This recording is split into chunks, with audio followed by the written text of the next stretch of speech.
Hello and welcome back to this final part of Murder with Friends. Today we are discussing the murder of the Grimes sisters, and where you're picking up with us, we're gonna be going over some of the suspects of the crime and our own theories, because that's what we do with unsolved mysteries. We try and figure out what the hell happened here. So there are three compelling suspects that have either been named by authorities or were vetted, and I wanna go over them with you guys right now. The first one that comes to mind is Benny Bedwell.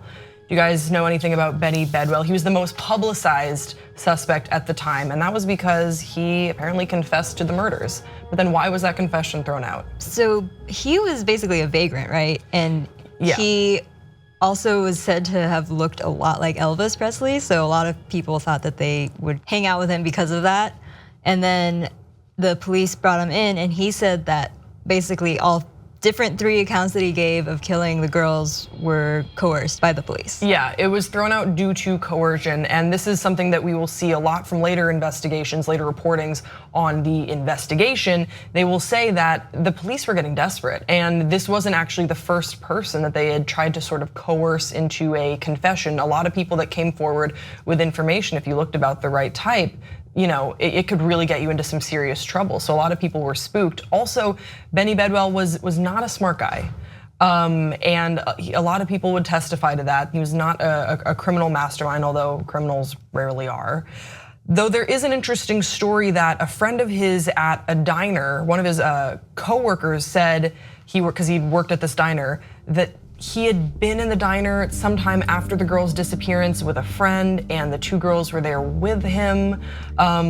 Yeah, what was weird about that is that when his confessions, they said that him and the girls ate hot dogs and they drank alcohol and kind of like hung out in the diner. But physical evidence kind of backed it up when they looked at what was in the girls' stomachs. They didn't find any alcohol or hot dogs in their stomachs, so. I think that account was a case of, unfortunately, a coworker thinking, yeah, Benny totally could have done it. In fact, I think I saw him one time with these two girls and maybe they were eating hot dogs. So you have to throw that out. The next suspect that was questioned was Max Flagg. He was 17 years old at the time and he failed a polygraph test. But then there was no evidence beside his own confession. So he confessed, he took a polygraph, he failed. It's all very confusing why he came forward in the first place. They couldn't tie him down with any evidence, circumstantial or otherwise, that he was involved in this. But then later on, he would be sentenced to life in prison for the unrelated murder of another young woman. So obviously a very troubled young man, although authorities seem to have ruled him out as a suspect. Yeah, it seems probable that he could have done it, but part of me wonders that because he was a suspect in the Grimes sister murders, that it might have kind of set him off to be like, well, if people are gonna think of me that I murdered the sisters, I might as well prove them that I did a murder. I mean, to me, he seems already so troubled because he submitted himself. I mean, he wanted that the attention for the crime. So I'm already thinking this guy is unhinged, even though I don't think it's likely that he did it, but I don't know. I mean, a lot of people falsely confess to crimes because they want to be famous. And I mean, if he's in that position in his life where he's like, I'll do anything to get some notoriety, he might just confess falsely. Yeah, the third suspect, who I don't really think is a suspect, but I think is a weirdo, is Walter Kranz. Walter Kranz called, I guess, a call center at that time. I'm not really sure how it worked, but you know how it is where they call in? I'm thinking of Mad Men and with the dials. He called in and he said, I know where the body of the Grimes sisters are. He didn't identify himself over the phone line, but he said you're gonna find them at this park, which ended up being very near Burr Ridge, which they were found.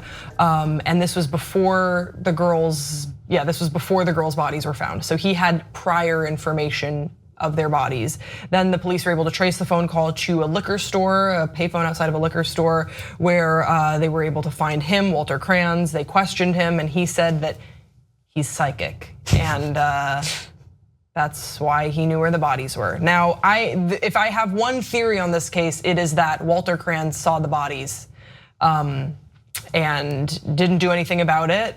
Maybe he's a weird guy and he didn't want to report it to the authorities having seen them to avoid suspicion because he didn't want to get involved in that way. He wanted to be a psychic or something, I don't know. But I think that I am very sure that this was not a psychic vision because he had no prior. I mean, he said that he was a steam fitter, so he worked with pipes, and he said that he was good with connections. Because of that, I can't handle that. I can't handle that guy's story. I can't. That's not what happened. You 100% saw the bodies and wanted to report it in your own special way. But I don't believe that he was a suspect. I think that they actually were able to exclude him. And now our most compelling suspect to me, and I wonder to you as well, Cassie, because we both went down the same rabbit hole with our research, is a man by the name of Charles Melquist. And can you break down why he is an interesting suspect, Cassie? This was from the Ray Johnson, the criminal investigator. He had this theory that Charles Melquist was the killer for the Grimes sisters. And that's because he was convicted of another murder of a 15-year-old girl named Bonnie Lee Scott. Who we talked about in part 2. Yes. We said there was some correlation between Bonnie Lee Scott and the Grimes sisters because the mother, Loretta Grimes, received a phone call from who she believed to be the same man, judging by his voice, following the discovery of her daughter's bodies and following the discovery of the body of Bonnie Lee Scott. So that ended up being Charles Melquist. Yes, and besides that, there was also a lot of other evidence that had kind of linked up to it. We also talked about the 3 prong holes that were in the chest of one of the sisters. Yes. When the police arrested him in their car, they found I think it was like some sort of fork in the trunk, which kind of matched the holes that was in the sisters. So that could have been a possibility as a weapon used for them. There's also witness accounts, which I kind of hold on on a down low, but that the neighbors had saw Melquist at the sister's house before. So having some relation, which was kind of strange. A government psychiatrist said that he was very capable of doing the murders of the Grimes sisters and Bonnie Lee Scott, so he wasn't all there mentally as well. The location of where the Grimes girls were found compared to where Bonnie Lee Scott's body was found was super close. Yeah. And so I think that was another really important thing. Also, Charles Melquist was in the military, and so he was known to render victims unconscious by doing this chokehold, which would cause, capillaries to burst and cause bruising in the face. When the Grimes sisters' girls' bodies were found, there was damage to the face, which was attributed to animals, but that also could be a possibility that Charles did that to them, since they never really found a reason why they were killed. And he was convicted. He was convicted of the murder of Bonnie Lee Scott. Yeah. He confessed. He confessed, and he was supposed to have served 99 years in prison, something absurd like that. And how long did he end up serving? I think it was 11 years. 11 years. Yeah. That's a crazy number. I think we should repeat that. So he was supposed to serve 99 something years. I believe it was 99 years, maybe it was a life sentence, and he only served 11 years. Yeah, for murder that he confessed to. Yeah. And also the other connection was that they didn't find any obvious marks on Bonnie Lee Scott either, but he said that he strangled her in his confession. So or he smothered her with a pillow or something like that, and which seems like it could be a possibility for the Grimes sister if they don't have any obvious marks and their faces were already messed up from animals eating them. It's troubling because we will never have answers. You can go down the list of suspects like, oh, this guy looks right, this guy looks right. I feel confident in saying that a lot of the suspects that were sort of knee-jerk, fingered, pointed to at the beginning, I don't think that those guys had much to do with this crime. I think the police were in a bind and they wanted this to be wrapped up and solved, and there were a lot of guys that looked like they could be the part, or a lot of people that wanted to insert themselves in the case. But unfortunately, even though from what we've read, Charles Melquist looks like an interesting suspect, looks like a guy that could have absolutely been connected to this case. You never know with these unsolved cases. Another thing that was interested about it that connected him to the Grimes sisters is that one of the detectives that was the lead investigator for the Grimes sisters, Sheldon Teller, later it was found out that he was doing some narcotic dealings with some mob boss after the fact. But he had an informant that was named Chuck, and that was 19-year-old, which matched Charles Melquist's description. And so many believe that he might have been covering up Charles Melquist's evidence, because whenever they did a search warrant on Charles' house, he was the first investigator to go in and friends. So this could be part of a larger conspiracy at the time. Yeah, it could have been like maybe Charles knew stuff on the investigator that he didn't want to find, so he's kind of covering up. A little bit of corruption, maybe. Wow, this thing goes very deep. What is your theory before we go on the abduction, on the disappearance? Because that is one thing that I find the most troubling. Do you think that the girls left the movie theater to walk home that night, or do you think they stayed for the double feature? Like, what is your timeline?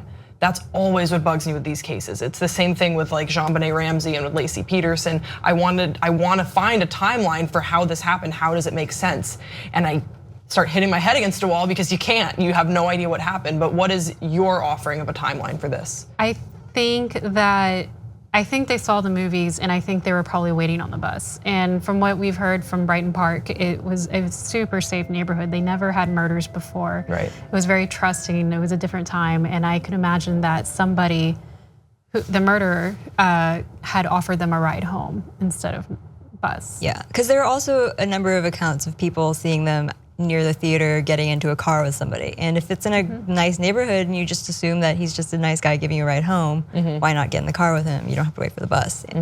And since they found the food from their dinner in their stomachs, they said it had to be within like 4 hours, like a pretty small amount of time. So it's like you see a movie, you get picked up, and then the crime is committed, and that's basically it to me. Yeah, I would agree with that timeline. I think that does sort of correlate to what I've been thinking. And then final question, do you think this case will ever be solved? Is this one of those eternal unsolved cases that just almost become lore at a certain point in time where you have people like us sitting down mulling over the details, what happened here? Do you think we will ever definitively know, maybe through any sort of forensic evidence or any sort of confession later in life, deathbed confessions maybe, that we'll find out what happened? I don't think so.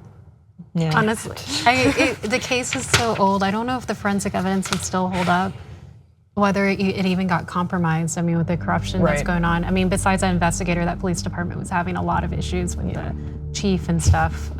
Chicago police. Yeah, it was notorious. Like, what? Chicago corruption? No, I agree with you. Unfortunately, I do think that it feels impossible, insurmountable, that we would have a resolution to this case. But we want to hear from you guys in the comment section below, because if we can't find a definitive solution, let's just talk about it in the comment section. What do you think happened? What are some of your theories, some of your suspects? Was there a key piece of evidence that maybe we overlooked, or maybe something you disagree with? Don't forget to subscribe to this channel for more episodes of Murder with Friends, because we're back, baby, and we will see you next time on Murder with Friends.